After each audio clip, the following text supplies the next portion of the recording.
Hello, and welcome to Mindset Musings podcast, recorded from officially the most entrepreneurial city in the country, Portsmouth. Ben Miles, co-founder of one of the UK's largest music festivals, and Cy Gardner, co-founder of one of the Hot 100 and fastest growing recruitment companies in Britain, search far and wide for what drives the most successful people from their chosen sectors: business, leadership, sports and media. Now over to Ben and Simon for this week's show. Hello and welcome to this week's episode of Mindset Musings. Thanks for joining us.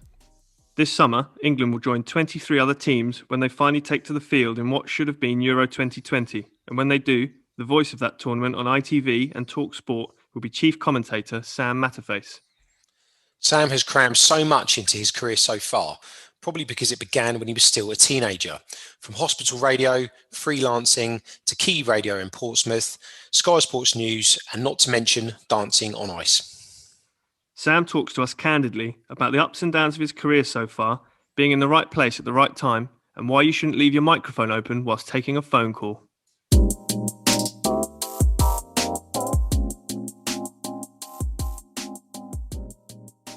Sam Matterface, thanks for joining us on the Mindset Musings podcast this week. Thanks for having me. We'll go straight in, Sam. What drew you into broadcasting originally? I don't know, really.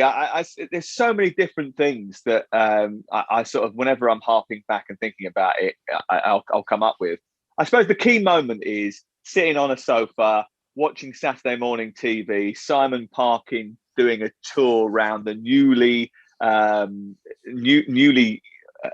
launched Radio 5, as it was, BBC Radio 5, which was supposed to be a network for children's radio and sport, I think it was, when it first started, as it was BBC Radio 5.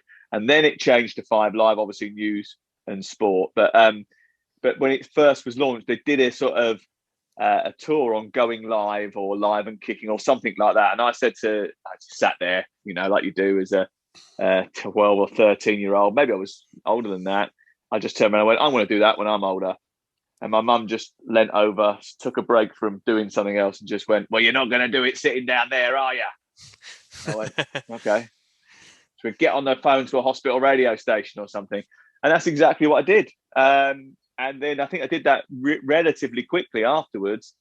And look, I'd always been practicing in my bedroom and making tapes of myself as a DJ or as, even sitting around doing a sort of mock commentary on football matches on television. So I'd always shown an interest in it.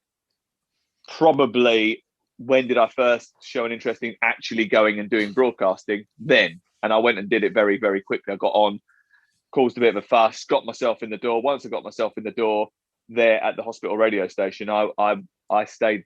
That was it. I can't remember the last time I wasn't in a radio. There hasn't been a week since I've been in a radio studio. Even when I'm on holiday, I even went on holiday and have done podcasts and stuff like that. I mean, obviously there's been times when I've not been in a radio studio, but pretty much since that time I've been non-stop in terms of radio. So I love it. I love radio. Sounds like you've found your calling from an early age, Sam. Yeah, I think. I mean, I fell in love with the radio probably because we listened to it so much in my house. My dad was big on the radio. My granddad was big on the radio. Boxing Day was a massive day for us. Granddad would listen to the racing and the football, and we'd have it on in the corner while we all, in the back bedroom. There was an old snooker table that he'd picked up from somewhere, and it ended up in this room. It actually filled the entire room. It was only a small one, but it filled the entire tiny room. We all just crammed around trying to play killer or whatever when we were kids.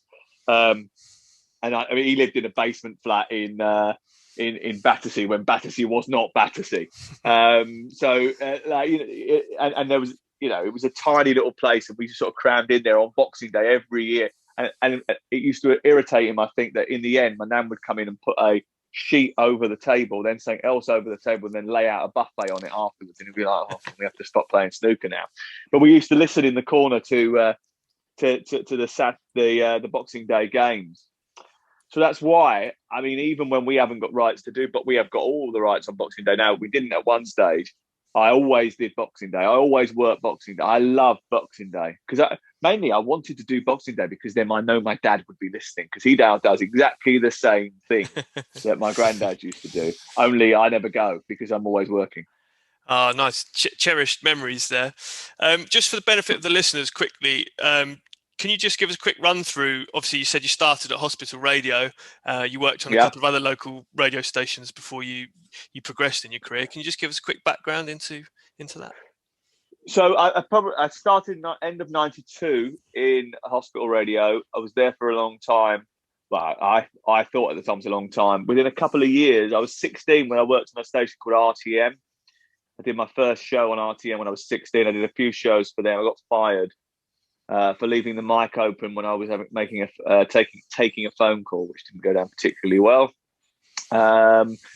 I then I lost a bit of confidence after that, actually, and I went back to the Hospital Radio, eventually doing like RSLs and different bits and pieces for them until I got to Capital Gold, BBC Radio Kent. I decided to do freelance stuff as soon as I got to sort of 18, when I could do that.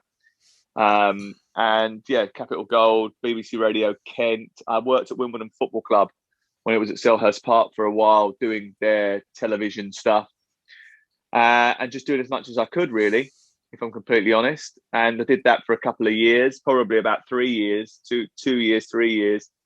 And one day I was thinking of giving the whole thing up, and I needed a job. And I went to work because I was working I had a previous career. So from the age of 16 to the age of 21, I worked in McDonald's, because McDonald's was a very flexible job. You could work early mornings, late nights, Sundays, midweek nights. You could make your money whilst you were a student. And I went to university, but only briefly. But whilst I was doing A-levels, you could work there and you could fit it around your schoolwork and the football. So I could fit it around my radio shifts that I was doing and everything else. It was I was quite lucky in that regard. But as the radio stuff didn't dry up, but it just didn't pay any money. I mean, really and truly, I didn't earn any money doing radio properly until about 2001, when I went to Portsmouth. I mean, I didn't really earn any money. I ended up being a restaurant manager. I had 2 restaurants with McDonald's at 20. So the radio had sort of then started to have to take a little bit of a backtrack. And then I just decided one day, look, I don't want to be a McDonald's restaurant manager. As much as I loved it and learned a lot there, I actually want to be a radio commentator. So I'm going to have to sacrifice this in order to do that. So I had to just quit. And I quit and worked in a stockroom at Virgin Megastore. So I'd gone from having quite a big job in terms of I was managing a lot of people at a very young age. I was the youngest one ever in the country. And then I to go and work in a stockroom, sticking stickers in the corner of CDs at a Virgin Megastore, and then freelancing a little bit more with a radio. So I did that. And then once I was thinking about giving it up and going back into the McDonald's or back into that sort of industry and trying to get back to where I was, because I was doing quite well at that, when a guy rang me up and said to me, what are you doing? And I went, I'm just about to walk into Capital Radio and sign a new contract for next year. And he went, don't do that. I was lying. I actually was standing outside a massive sports hall in East London, where I just signed up to give out leaflets for some crap food brand or something, because I was so desperate to get a job. And he said to me, have you got any time to come down and see us? I went, well, to be honest with you, I'm just about to do a week of shifts at Capital Gold, which I was actually. So I'm not sure I have got time. He said, look, just give us 24 hours, come down tomorrow, talk to us. We've got this radio station. We've bought the rights to Portsmouth Football Club's games. and we haven't got a clue what to do with them. So we need someone who's got experience. And I went, well, I'm probably the perfect candidate, but yeah, I'm busy. I don't know what I was doing. Anyway, I got down there. I spoke to a guy called Mark Browning and a guy called Tim Neese, and we were there. I was there probably for about 2 or 3 hours. I talked. I've always talked quite a good game in that I could sort of big up what I'd done. And I had done quite a lot. I mean, by this point, I'd been doing it for 9 years. So I had quite a lot of experience, but I was still quite a young guy. I was only 23 or something. And they basically hired me on the spot. And that day, I drove back to London. I packed the car up and I moved to Portsmouth the next day. Well, Sam, so just on that period of your career, because obviously, Ben and I are both Portsmouth fans, both season ticket holders. That's kind of where we were introduced to your voice and obviously you as a personality. The highlight of your period there, and it was such tumultuous times, wasn't it? Promotion and 2001 to 2006, it almost came full circle. But the highlight of your period there for me was that Pedro Mendes goal. So March 11th, 2006, and I in preparation for this, I was actually rewatching it on YouTube yesterday, and your commentary, and it was the hairs on the back of your neck stand up. And it was obviously that goal kick-started the Great Escape, and that was actually our first win that season. It was mid-March, so you can imagine the relief when that ball hits the back of the net. Listening to that commentary, you almost lose control a little bit. I did lose control. Yeah. Did I mean that was our sort of Aguero moment, wasn't it? As Pompey fans back in the day. What did that feel like? And just talk a bit about did you become a sort of semi-Pompey fan during that time? It's difficult not to, isn't it? Oh, without doubt. I mean, I lived and breathed the club for actually probably longer than even after I mean, because I lived there. I had a house there until 2016. I mean, my friends all. I mean, I'm still. My friends, my best friends, are all from Portsmouth. That's my home. I see Portsmouth as my. I've been lucky enough to live in so many different places because of the job takes you to different places. I've lived in London. I've lived in London, East London, South London, West London. I've lived in Portsmouth, Liverpool, now Manchester. To me, Portsmouth is home. I spent longer than 10 years there, living there. But of course, I fell in love with the club. I knew everybody at the club. I knew every single person that worked there. I knew all the players. When they got promoted, I was at the party. I was in the bar. Shaka Hislop bought me a beer. Although I don't actually think he probably paid for it. He probably just gave me a beer. But I like to think that he bought me a beer. I was part of it. I wasn't part of the team. I wasn't integral to them, I don't think. But I was in it. I was involved in it. So I couldn't help but fall in love with them. And they're still my friends. I mean, Svetoslav Todorov is a friend of mine. He's my pal. When I went on holiday to Bulgaria, I stopped in his village and we went out and whatever. He lives now in southeast London. I speak to him on an irregular basis. Gary O'Neill, I speak to him a lot. We've worked together. Sean Derry, I saw him the other night. We are sort of. I think there's a. I mean, look, I wasn't part of that team. I'm never going to pretend that I was. But when I see them, they remember me, and I remember that we're in contact. A lot of us are in contact, and we had a great time. I remember once going clubbing with my sister came to visit me in Portsmouth. I went clubbing with Courtney Pitt, Lee Molyneux, and Neil Barrett at the Tangerine Rooms in. Do you remember the Tangerine Room? Yeah. Tangerine Suite. Yeah, Tangerine Suite. Yeah. Is it Tangerine Suite, something like that, on the South Parade? Yeah. Mate, fantastic! What a place that was. It was great. We used to do all of that stuff. But the best day for me actually was April. I just looked it up whilst we were talking. Was 24th of April 2005. That was the best day. So the Pedro Mendes day. I walked off the gantry. I walked down to Martin Hopkins, who was sitting a little bit further down from me. And I said to him, sorry, I lost a bit of control there. And he said, it was a bit raw, but it was a raw moment. And I was like, okay, fair enough. But I think it went down well. My audience was a Portsmouth audience. It was Portsmouth fans.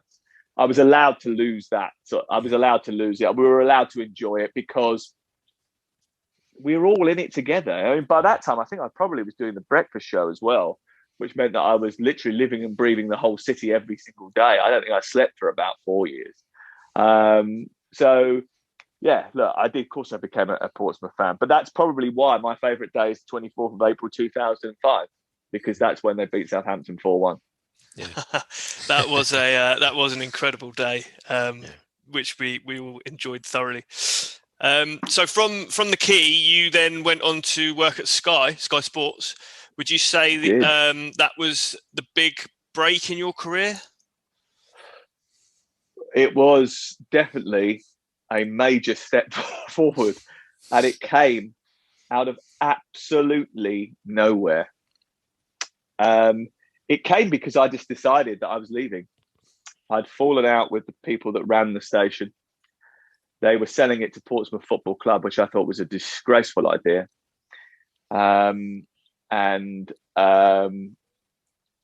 Obviously, I saw it very much as I designed. By the time I'd got to that point, I designed and run the whole output of the radio station. I was in charge of everything, and it had done very, very well. We were given a Sony Award for Radio Station of the Year. We were, and I never, because I'd left before the award ceremony, I never got that. And I was always disappointed about it because I designed that radio station, and we won that award. That was the last thing that happened. I mean, it was about 2 weeks after I'd left, and they'd sold it to Portsmouth, which was just, you're never going to survive after. I knew that was it. I knew it was over. I knew it was coming. I knew it was over. So I left. I decided I was going to leave, and I'd agreed a deal to replace Rick Jackson. I was giving up the football, and I was going to be breakfast host on what is now Capital South Coast. It was Power FM at the time. Rick had been doing it for 10 years.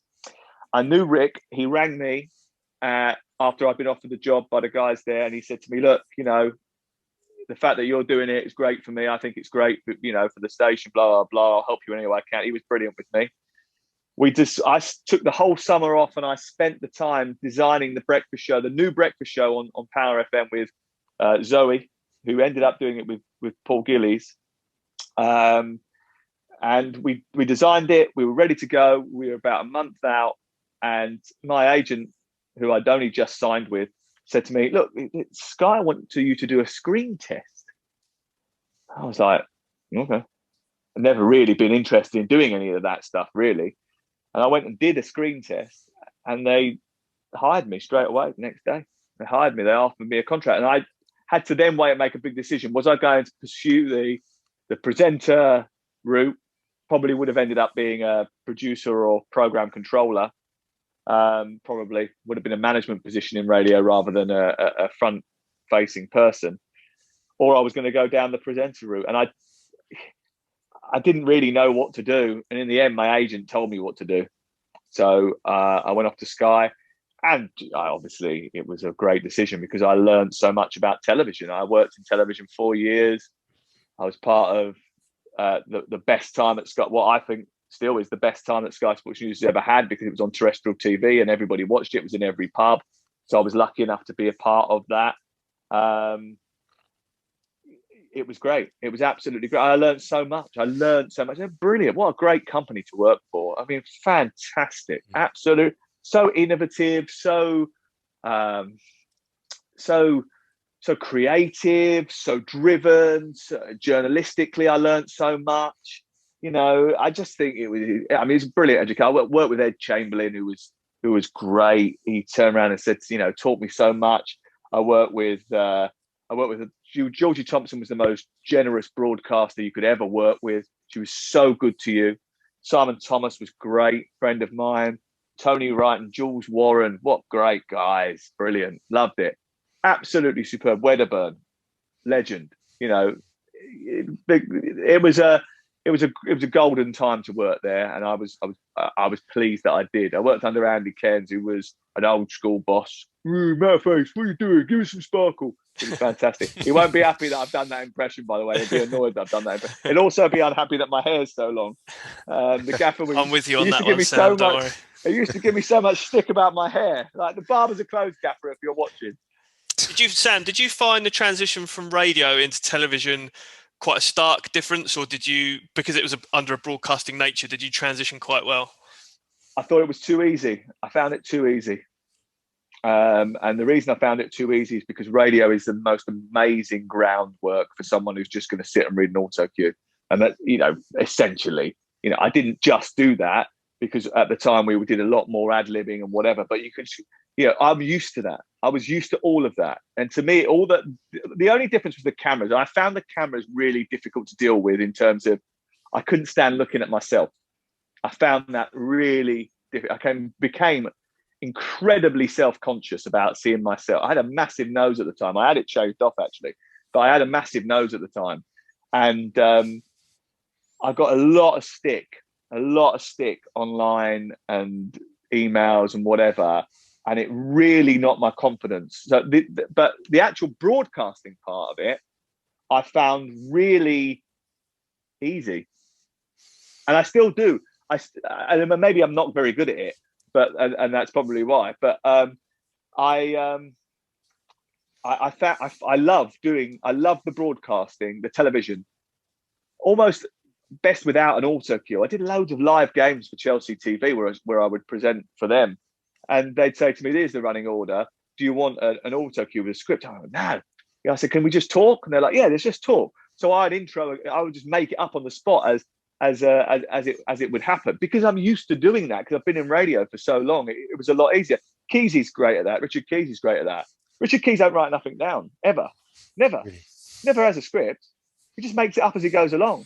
And I've worked with him. I was in the Burnabout one night, no joke. He was presenting, and me and Andy Gray were commentating. And he sat there, the music started, and I thought he was looking down at a piece of paper. He looked down on the desk. There was nothing on the desk. And he looked up, he looked at the pitch, and he just did this introduction that, if I'd scripted it, I couldn't have written it any better. And I just thought, wow. But that's, again, because he'd been doing radio. Richard did radio for years before he did television. And I do think it helps. It's a great grounding. And everything, look, someone asked me the other day, how do you react so quickly in an interview when you're talking to a manager and he's batting you back and he's being a bit sort of spiky? I said, look, sometimes I don't get it right. I'm still not perfect at any of that. I'm not perfect at anything. But I have been doing it for nearly 30 years. So I've had worse situations than that, So I've had Gordon Strachan basically refuse to talk to me in the middle of an interview once. So, and I know Gordon now, and he will explain why if you ever get into a conversation with him. But he those things happen, and experience is really key. It's why I'm really disappointed that the other day I heard this awful story. I'm really disappointed that basically, because you've got to remember, as you're doing this podcast, I take it because you want people to look at it and feel as if they can achieve something and go, they want a motivation to be in the industry, and they know that if you work hard, you hopefully get rewards.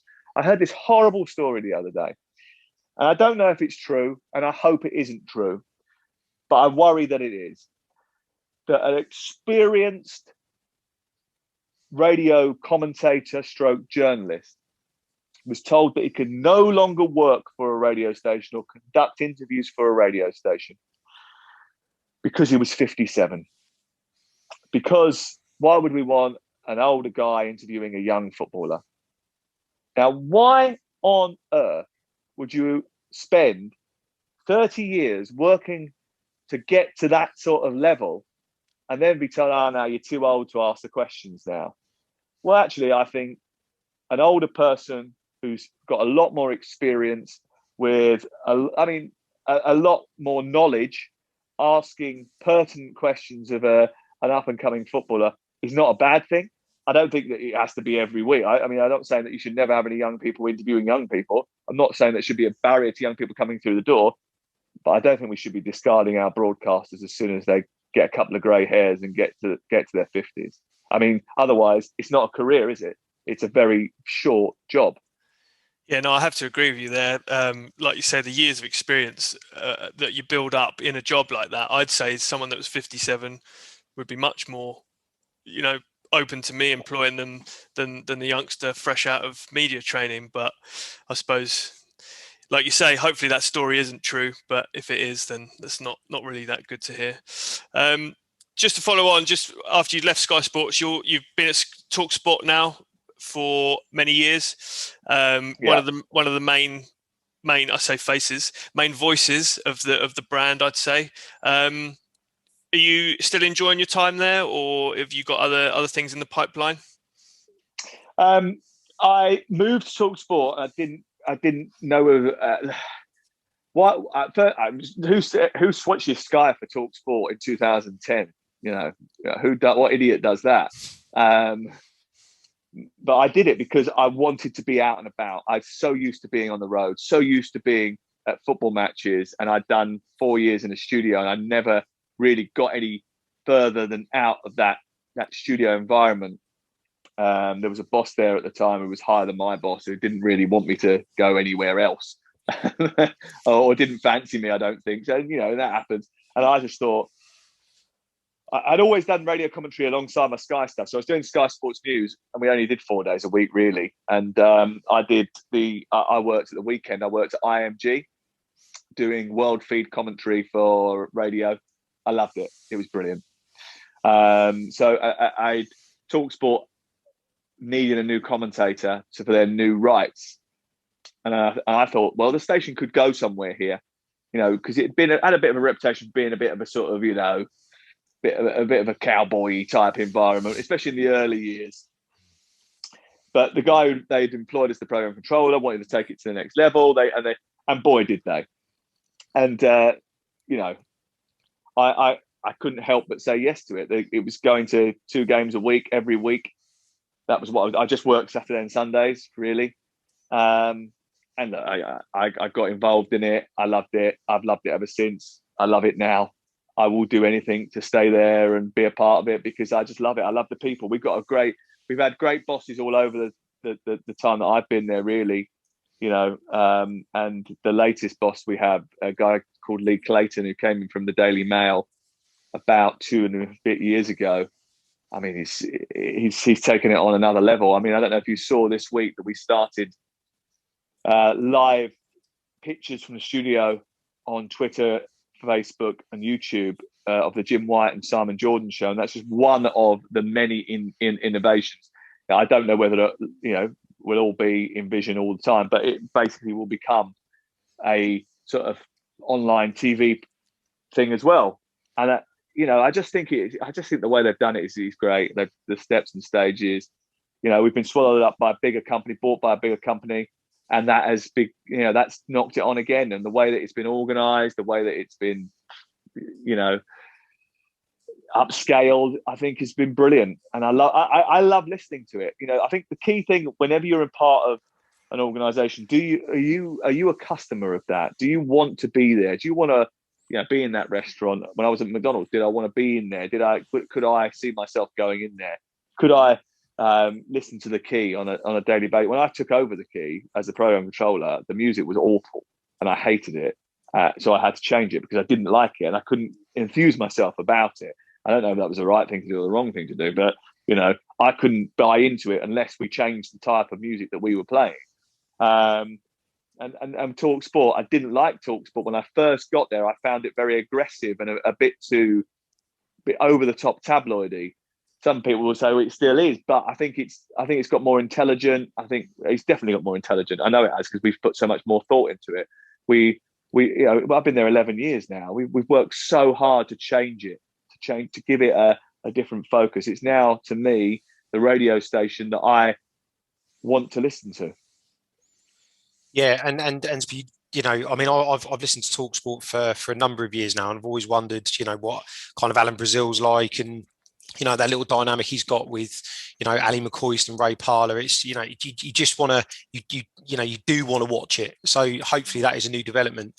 On the on the sort of TV side of things, you've with the Dancing on Ice project, you've almost married the commentary and the TV as a kind of joint project there. How did the Dancing on Ice thing come about?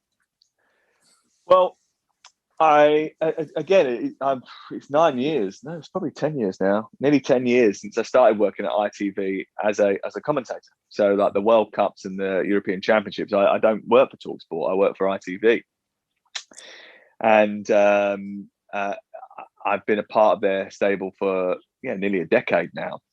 So we haven't had much football over the last few years, but when the football dried up, I suppose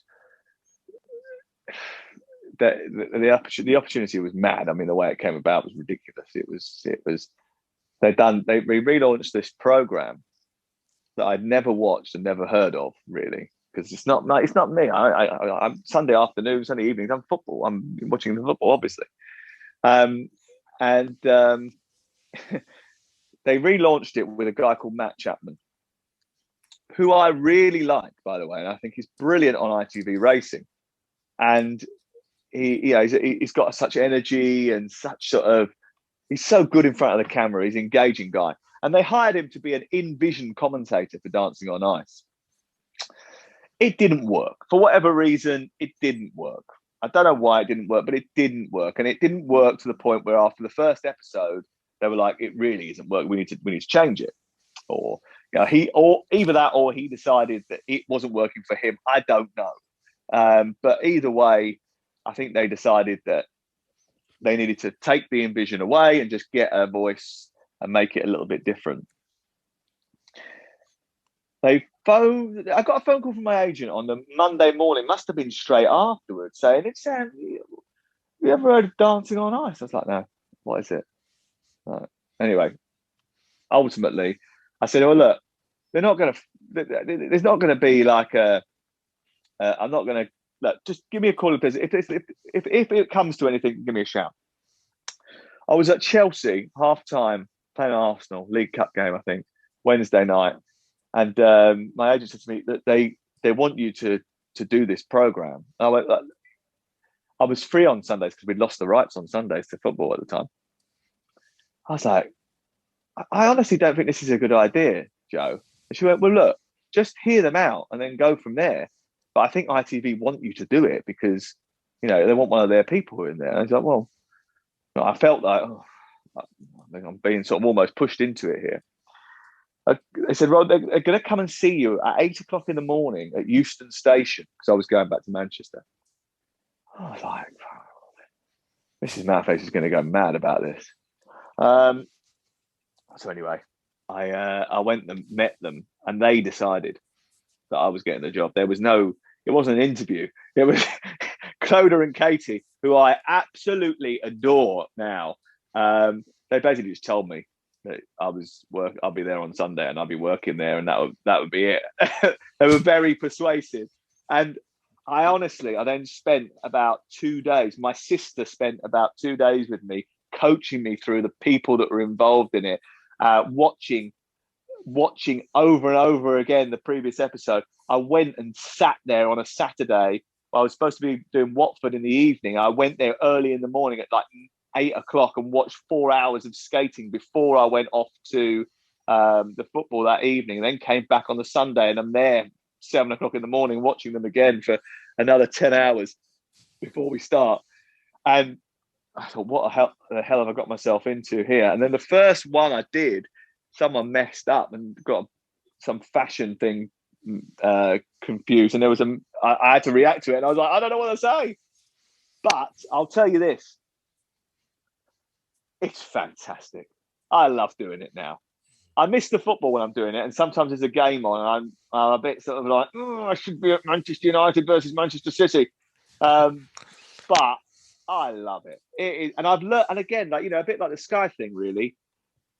I've learned so much from it. I learned about the different ways you produce TV programs. I obviously knew how to produce a sports program. I'd been a part of so many of them. I'd seen how they were produced, and I took all that in because I'm very big on production. I like to absorb all of it because I want to know I was a program controller. I was involved in producing programs, so the idea of like how things are put together really, is part of what I do. And learning, watching them put together that 2-hour extravaganza, which, by the way, always goes seamlessly because of the way that they put it together during the day and the week beforehand. It's just amazing. It's amazing. And I'm working with Holly and Phil. I mean, they're just amazing. They're fantastic. So, Sam, I've heard from various sources that you are meticulous with your planning preparations for the shows you're involved in. What sort of lengths do you go to make sure you get all your angles covered? A lot. I spend a lot of time on it. So whatever I'm doing, whether that be a video for Bet365, whether it be a podcast that I do for Talksport on a bi-weekly basis now. So I do 2 podcasts a week for them, the Game Day podcast, whether it be a football match, a commentary, or the Sunday session program that I do for Talksport. Yeah, I spend a lot of time just piecing it together and planning what we're going to do and how we're going to do it.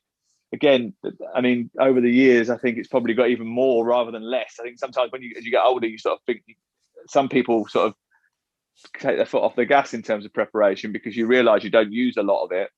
But I use it as a sort of almost like a revision tool, really. So the idea of sort of making loads of notes and coming up with loads of different scenarios in my head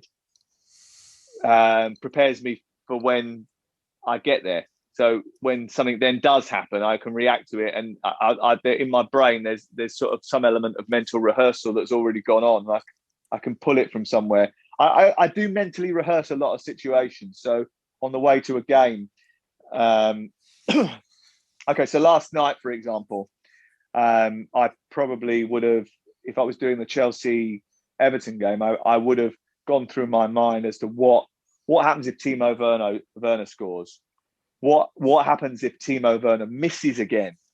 What happens if Kai Havertz scores? I mean, not for every player, but for the big moments, the big things that could happen in that game. Ed Chamberlain always used to say to me, what's going to be the back page headline tomorrow? When this day's finished, or what is the big story? And what is the headline? What is it going to be? And in my head, that's what I work towards every single day. No matter what I'm doing, I look at what's the back page? What's the back page? Visualization is quite a big thing for a lot of people, I think, isn't it? I've heard that recently, that people use visualization. I don't really know. I've got to admit, I haven't studied. I don't know what it means. Mine comes from when I was when I was studying sports psychology as an 18-year-old. Mental rehearsal was a big thing at that time. I suppose that might be the same thing. I don't know. But in my head, the more you practice something and the more you sort of play out the scenarios, the easier it is to react when it happens. You mentioned your Sunday show on Talksport. I'm a regular weekly listener, and I love taking you on at the quiz. You normally beat me. You normally beat me. I did beat you once, and I got a mutual friend of ours to text you, I think, and you usually rigged. If you beat me, it's rigged. Yeah, it's rigged. And I'm a big fan of that show. Just looking back to when you were growing up and when I was growing up, your idols, especially in the sports commentary world. I mean, I'm a huge fan of Barry Davis, John Motson, Peter Brackley from Serie A commentary, Football Italia back in the day, and Clive Tildesley as well, who's someone you've worked with and now gone on to take over from, I think, mainly an ITV. Just the familiarity with those people's voices, even Peter O'Sullivan on the Grand National, those voices that you really recognise. Who were your idols in that realm growing up? And secondly, do you hope that you go on to become a voice that's recognised for the younger generations? I'll take the second part first. I think no is the answer. I've got no desire to be remembered as a commentator or as a voice. I only hope that I can just keep doing it because I love it so much. So I haven't got like an ambition to be this, that, or the other. I just like doing it, and I want to keep doing it, and that is my ambition. In terms of who did I like when I was growing up, I loved Brian Moore. I liked Barry, John. Obviously, John I've worked with now a lot, and again, someone who's been very generous to me, and we've worked together on a couple of projects now. And the radio guys. I mean, the radio guys, I think, probably do more than a lot of the TV guys ever did in terms of the number of matches. And I think, I don't know if you ever did listen to a guy called Mike Ingham, who used to be on 5 Live until 2014 when he retired. He was unbelievable. I mean, especially, 90s. He was unbelievable. And Alan Green, who,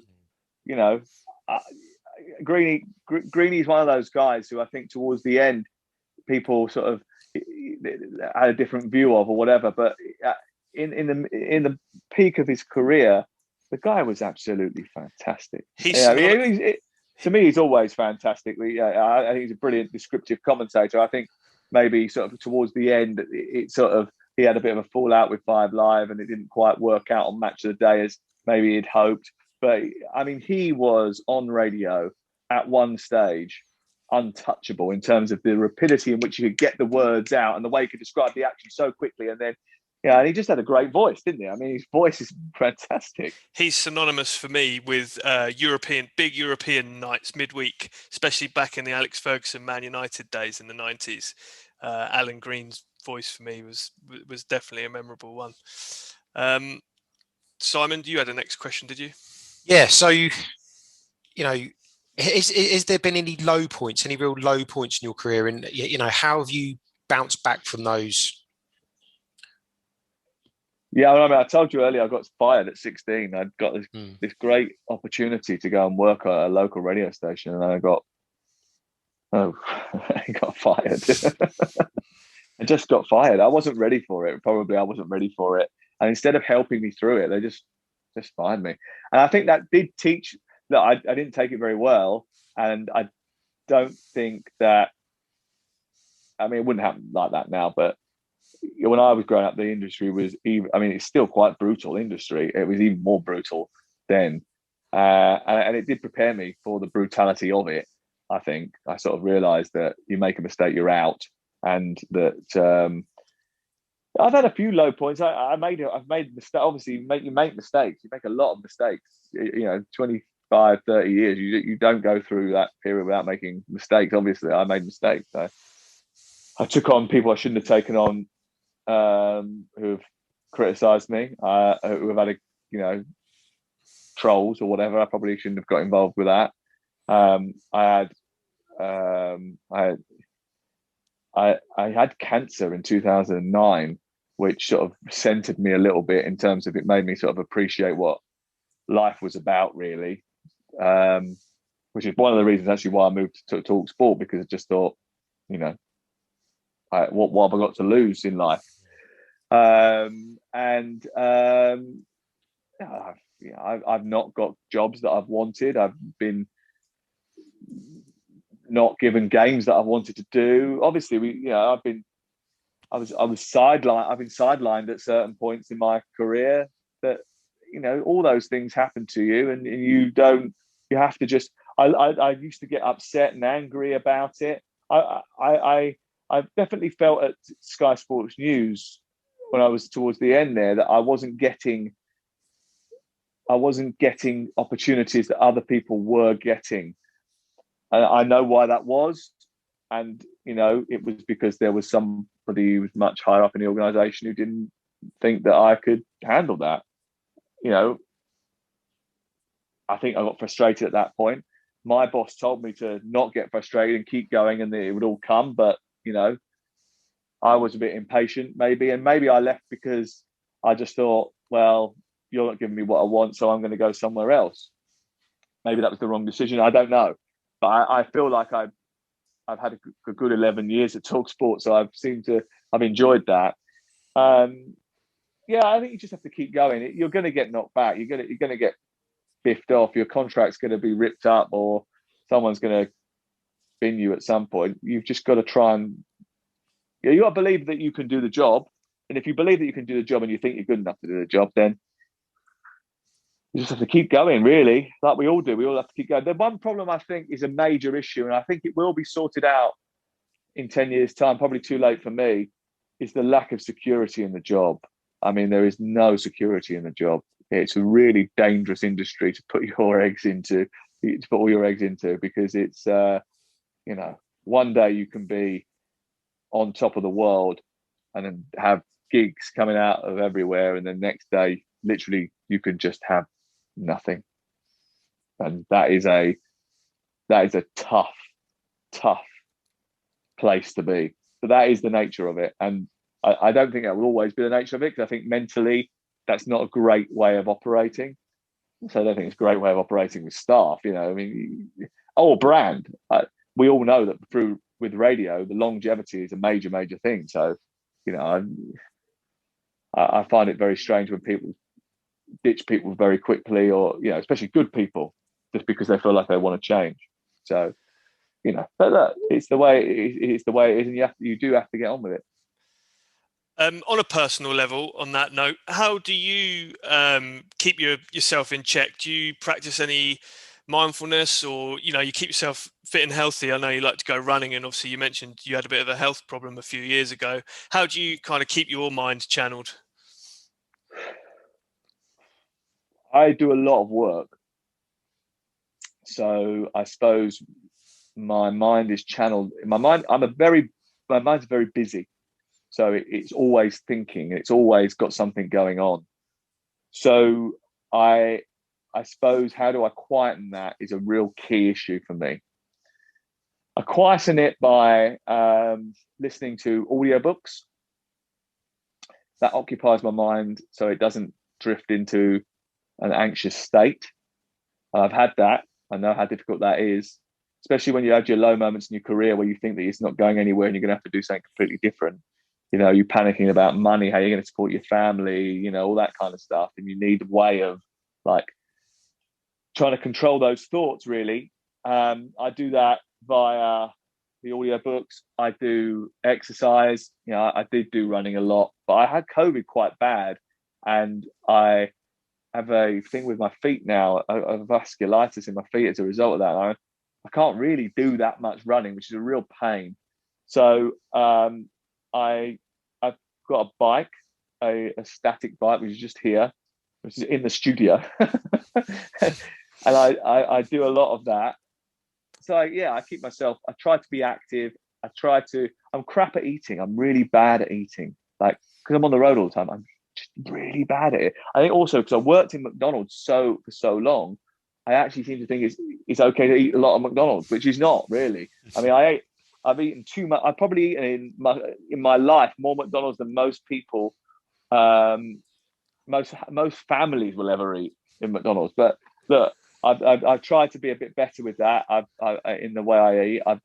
That's a new thing for 2021. Is better eating. I've done well, and because I've just changed the way I eat, I've lost 4 kilograms in literally 2 months. So I feel better because of that. That keeps my brain going. I suppose it's just occupying your brain. That the key thing is occupying your brain, giving your brain work, because otherwise you can drift into thoughts that are dangerous. Yeah, overthinking can be an issue. It's important to keep your mind in check.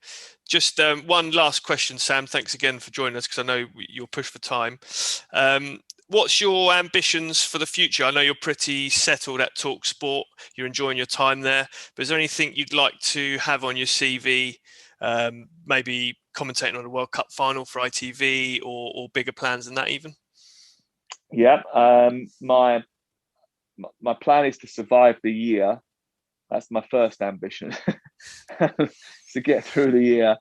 I think it's I always had long-term goals, and I want to get to here. I want to get to here.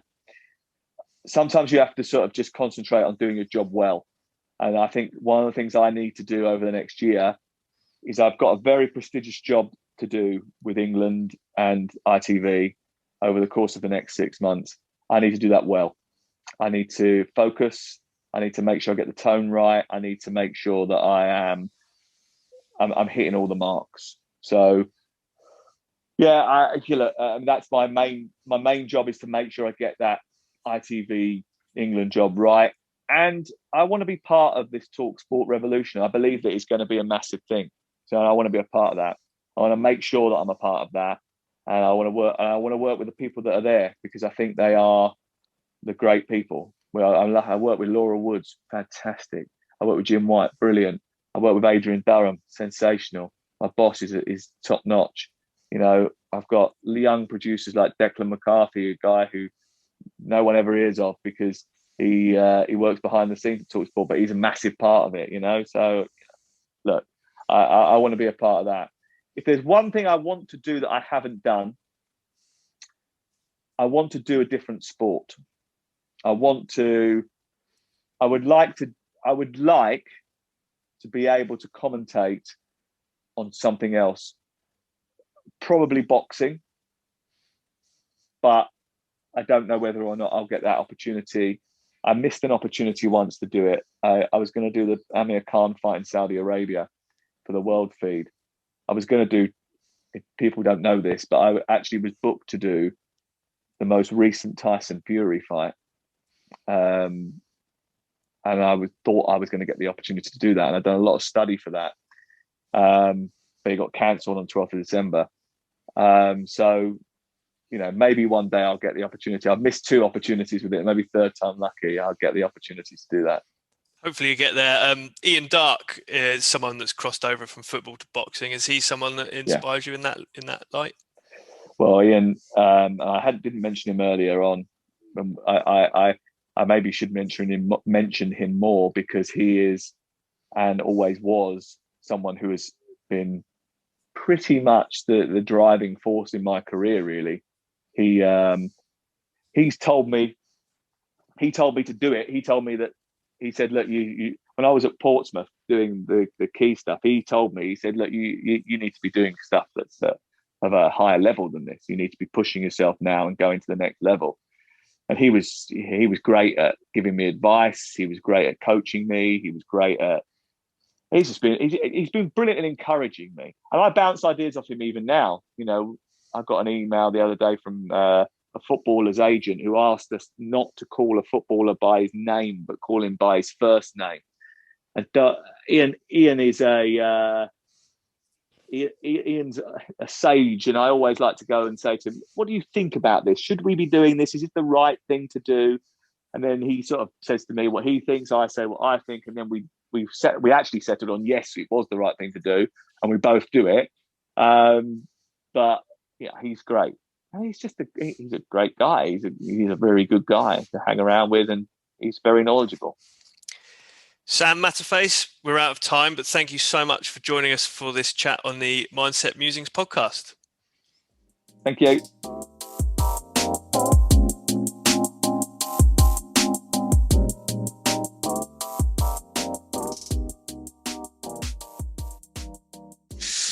Yes, funny you mentioned Richard Keys, bit of a character, and obviously was it Talksport and Sky, wasn't he, for many years, obviously alongside Andy Gray.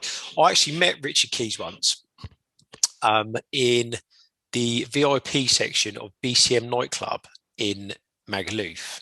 I think I was 18 or 19, and all my mates had, there was like 15 of us there. But he bought his mum and dad. Well, he bought his mum. I mean, he must have been, I can't remember. Well, I'm 38 now, so it was 20 years ago. 2001 it was actually. Yeah, it was 20 years ago this summer. And he bought his mum and dad, and they were, they had walking sticks. They were old, but they were in BCM nightclub, and he was chatting to us. I think Coventry had just been relegated, and he's a Coventry fan, and he was, we were sort of chatting about obviously the upcoming Division 1 season as it was then. Next to him was Wigfield. So you had Richard Keys, his mum and dad, and Wigfield. Was it Saturday night?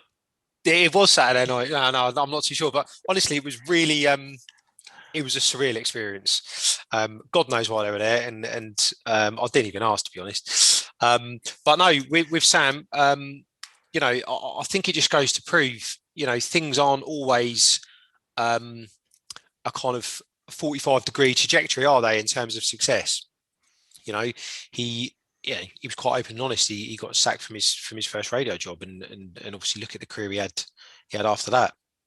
We often ask our guests, don't we, what their lowest point was, because I tend to think, well, I'm sure you do as well, that it takes the painful moments to give a bit of perspective on your situation, maybe take stock of what's going on, because let's face it, when you're in a good mode and you're growing and things are going well, that it's easy, isn't it? It's an easy ride, really, under those circumstances, it's easy to take your eye off the ball. So I think the painful moments, like Sam was saying about when he got sacked from his early job, those moments are huge learning curves, really, which set you on the right path, which we spoke about before. And obviously, he mentioned he had a health issue back in 2009. Again, that's something that probably gave him a big perspective change in his life. But it was interesting to hear, like you say, nothing's a flat line. There's ups and downs. I think as long as you've got some skills to persist and persevere, then 9 times out of 10 you'll always overcome the challenge. Yeah, that's it. And I think, taking knocks at such a young age, and things didn't, he obviously mentioned things didn't go massively swimmingly at Sky in terms of being overlooked for things, and he was there for sort of 3 or 4 years, and he's still gone on to do great things after. So I'm with you. I think it's more inspiring to hear people have knocks. In previous podcasts we've heard of people launching events and 8 people turning up to the first one, and if we get nothing else across during series 1, I think it should be that when you start something, it can be small. It can be, it can be 1 step forward, 6 steps back. But if you give up, you stop there. So it's a case of keeping going, and certainly having that eye on that big vision. I've always been a believer in having a big, I'll stop sort of calling it an end goal, because I don't think it should ever be an end goal, but a big vision. But don't let that vision bog you down, and don't get down when you're haven't kind of sprinted up to the what people call the finish line. People should look at each day and each week as an opportunity to just tick that needle forward. And success isn't achieving that big vision within a year or even 2 years. Success is we're taking that 1 step forward that day. And I always think, if you put your head on the pillow at night and you're forward in 3 or 4 areas, then when you took your head off the pillow that morning, that is success. And before you know it, these things become habit. Once they become habit, they're very difficult to then not do. So you're doing things instinctively, which will then breed success further down the line. And before you know it, time flashes by, as we know, and you've been doing it for 18 months, and wow, look how far I've come. And that really is starting something. That's a really good point you make, and something I'd like to add to that is the importance of enjoying the process. Like you say, you've got an end goal, something that you want to achieve, which is great. That's what you work towards, but it's very important to enjoy the process along the way. Don't take things too seriously. Get as much enjoyment out of it as you can. There are going to be painful moments along the way. We've discussed that, but it's important, just as important, to enjoy the process as it is to celebrate the achieving, the final achievement, as it were. Because without being too sort of dramatic about it, life is short and it does go quick. So before you know it, if you're so blinkered towards the end target, you'll have not paid attention to everything in the middle, and that's wasted time for me. Yeah, no, totally agree. I think it was also interesting. Another theme was was almost the sort of unofficial mentorship he'd received from other broadcasters. He mentioned Georgie Thompson at Sky, Ian Darke, just at the end there, and these guys, when you look at broadcasters and you watch obviously the parody is Anchorman, but if you watch these people, you don't instantly think that they're necessarily allowing others to take the spotlight, and he used the word generous quite a lot, and And we've chatted before in previous podcasts, and it's keen to reiterate it that I'm certainly at that stage now where I am keen to offer that advice to others. If people wanted to reach out, you can get me on Instagram, etc. I will respond to everyone. But I think it was key to hear him say that, and quite refreshing as well. Yeah, likewise. I think we've started this podcast for the reasons, one of which you just mentioned. We want to hear people's stories and to share them, and just pass on some wisdom ourselves. And likewise for me, if I could offer any advice, or someone thinks I can add a bit of value to them, then I'm happy to do that, to take some time and chat to people, because I've made an awful lot of mistakes, and I've probably still got a lot of mistakes in me, likewise with you. But I think if I could get out of this first series, or this podcast in general, if just one person comes up to myself or up to yourself, asks for a bit of help and advice, and we can pass it on in a positive way, then that's job done for me. That's it for another Mindset Musings podcast. Thank you for listening. We really do appreciate our listeners and the feedback that we receive. We hope you have either been entertained or gained something of value from the show. If you have, can we please ask you to leave us a 5-star iTunes review, or a review wherever you feel is relevant. Please feel free to follow us on Instagram at mindset.musings. Our personal Insta handles are included in the bio. Drop us a DM. We'd love to hear from you. See you next time.